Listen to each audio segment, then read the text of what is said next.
નમસ્કાર. Doctor Dhaval Vaghela, Phoenix hospital, Ahmedabad. Monsoon સિઝનમાં અત્યારે મચ્છરનો ઉપદ્રવ ખૂબ વધારે છે અને તેને કારણે સૌથી વધુ ડેન્ગ્યુ અને મલેરિયા જેવી બીમારીઓ ફેલાય છે. મલેરિયા એક પ્લાઝ્મોડિયા નામે પેરાસાઇટથી થતો બીમારી છે. પ્લાઝ્મોડિયાના 2 પ્રકાર હોય છે જે સૌથી વધુ પ્રચલિત છે, જેમાં પી ફાલ્સીફેરમ અને પી વાઇવેક્સ. ફાલ્સીફેરમ મલેરિયા એ એક ઝેરી મલેરિયા છે અને તેને કારણે મગજનો તાવ એટલે કે cerebral malaria, kidney injury, hypoglycaemia, metabolic acidosis અને કોએગ્યુલોપેથી આ પ્રકારના કોમ્પ્લિકેશન થતા હોય છે.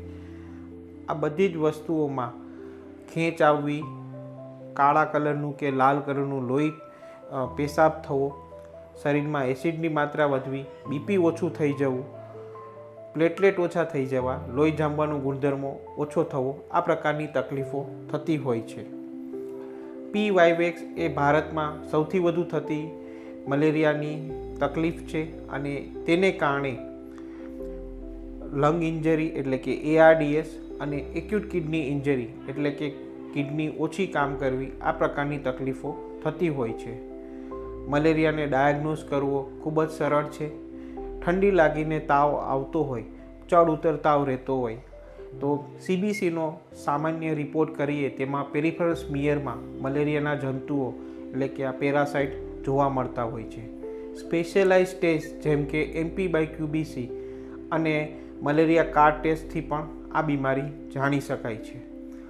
મલેરિયાના કોમ્પ્લિકેશન્સ શરીરના દરેક સિસ્ટમને ડેમેજ કરવાની ક્ષમતા ધરાવતા હોય છે, એટલે કે cerebral malaria, ARDS, hepatitis, jaundice, coagulopathy, acute kidney injury એટલે કે શરીરના દરેક અંગોને ડેમેજ કરવાના તકલીફ થતી હોય છે.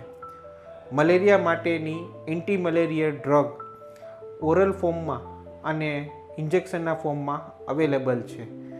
યોગ્ય સમયે તાત્કાલિક સારવાર લેવાથી આ મલેરિયાથી બચી શકાય છે.